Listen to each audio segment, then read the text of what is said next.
Fair and usage policy FUC, इसके बारे में आपने सुना ही होगा। आप जब कोई भी प्लान लेते हैं नेट में कोई आपके सर्विस प्रोवाइडर से, तो उसमें हर एक प्लान में आपके फेयर एंड यूसेज पॉलिसी होती है, ताकि आप एक लिमिट के बाद जो है आपकी स्पीड कम हो जाए। तो आप ये वीडियो देखते रहिए और आज मैं आपको इसी के बारे में बताऊंगा कि ये कैसे कंट्रोल करते हैं।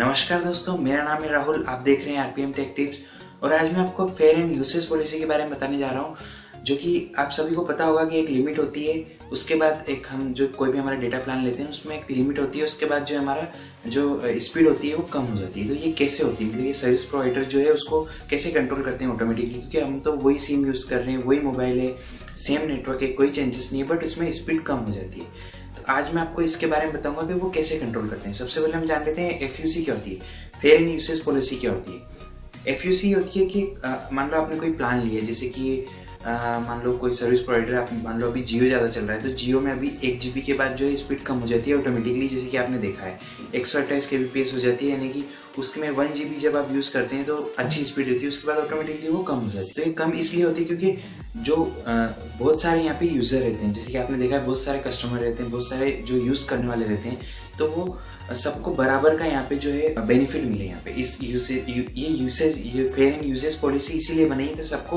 बेनिफिट बराबर मिले। तो यहाँ पे इसलिए एक लिमिट के बाद जो है इसमें स्पीड कम करनी ज़रूरी रहती है, क्योंकि अगर ऐसा नहीं होगा तो सभी यूज़र फुल स्पीड में यूज़ करना चाहेंगे। तो क्या होगा कि यहाँ पे एक सिंपल सा एक एग्जांपल लेके बताता हूँ मैं आपको। फॉर एग्जांपल आपने एक कोई वेबसाइट को विजिट करना है, तो आपकी स्पीड अच्छी है, मान लो सभी की स्पीड अच्छी है और सभी उस पर जाके विजिट कर रहे हैं, तो उसकी जो बैंडविड्थ है वो कम हो जाएगी, क्योंकि वहाँ पे एट ए टाइम बहुत सारे जो यूज़र है उसको विजिट कर रहे हैं और सामने वाले की जो जिस सर्वर पे आप जा रहे हैं उसकी इतनी बैंडविड्थ नहीं है जितनी कि जो आप यूज़र है वो उसको संभाल पाए। इस हिसाब से यहाँ पे जो है सर्विस प्रोवाइडर ने यहाँ पे एक फेयर एंड यूसेज पॉलिसी रखी ताकि सभी को बराबर का यहाँ पे बेनिफिट मिले। तो ये फेयर एंड यूसेज पॉलिसी होती है। सर्विस प्रोवाइडर कैसे इसको कंट्रोल करते हैं, मतलब यहाँ पे आपने देखा होगा कि आपकी एक 1 GB की लिमिट है जियो में, उसके बाद जो ऑटोमेटिकली सर्विस जो है आपकी स्पीड जो है वो कम हो जाती है। तो वो कैसे कम होती है, तो यहाँ पे क्या होता है दोस्तों, एक एग्जांपल लेके मैं आपको बताता हूँ। बैंडविड्थ होती है, आपको इतनी बैंडविड्थ का अभी नेट दे रखा है, इसके बाद आपको बैंडविड्थ आपकी कम हो जाएगी। मतलब कि बैंडविड्थ कैसे कम हो जाएगी, जैसे मान लो आप 2 गेटवे रहते हैं, मान लो एक सिंपल सा गेटवे डायरेक्टली उस सर्वर तक जा रहा है और एक ऐसा गेटवे है जो घुमा के उसको उस तक ले जा रहा है ताकि उसमें थोड़ा समय ज़्यादा लगे। तो यहाँ पे क्या होता है दोस्तों, जब आपकी हाई स्पीड रहती है तो आप जो डायरेक्टली जो गेटवे है उसके थ्रू आप उस सर्वर तक पहुँच सकते हैं।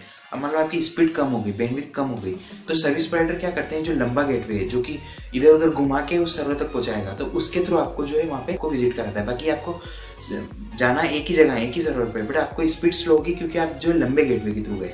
तो ये यहाँ पे शॉर्टकट और लॉन्ग वे, जैसे मान लो आप कोई कार ड्राइव कर रहे हैं और आपको एक शॉर्टकट मिल गया, तो उसके थ्रू आप आपके डेस्टिनेशन तक आसानी से पहुंच सकते हैं और जल्दी पहुंच सकते हैं।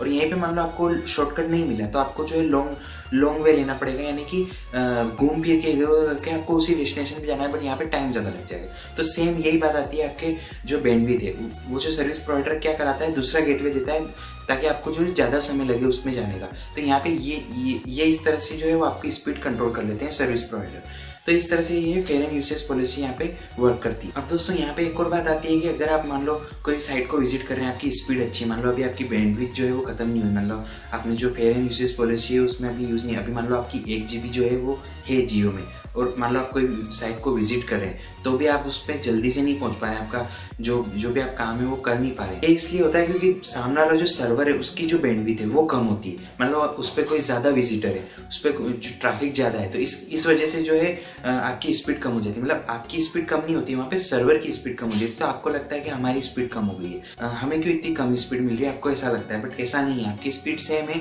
बट सर्वर पे ज़्यादा ट्रैफिक है, इसके कारण जो है आप उस साइट को विजिट नहीं कर पाते। तो मुझे उम्मीद है दोस्तों आप समझ गए होंगे कि फेयर एंड यूसेज पॉलिसी क्या होती है, ये कैसे वर्क करती है, सर्विस प्रोवाइडर इसको कैसे हैंडल करते हैं। तो अभी के लिए इस वीडियो में इतना ही। अगर आपको ये वीडियो पसंद आया तो लाइक कर सकते हैं, नहीं पसंद आया तो डिसलाइक कर सकते हैं। अगर आपने अभी तक चैनल सब्सक्राइब नहीं किया है तो अभी कर लीजिए, क्योंकि रोजाना मैं आपके लिए इसी तरह की वीडियो लाता रहूंगा। अगर आपको चैनल सब्सक्राइब करना है तो यहाँ पे एक लिंक है, उसके जरिए आप चैनल सब्सक्राइब कर सकते हैं। अगर आपको लास्ट के दोनों अपलोडेड वीडियो देखना है तो यहाँ पे दोनों अपलोडेड वीडियो, उनके जरिए आप लास्ट के दोनों अपलोडेड वीडियो देख सकते हैं।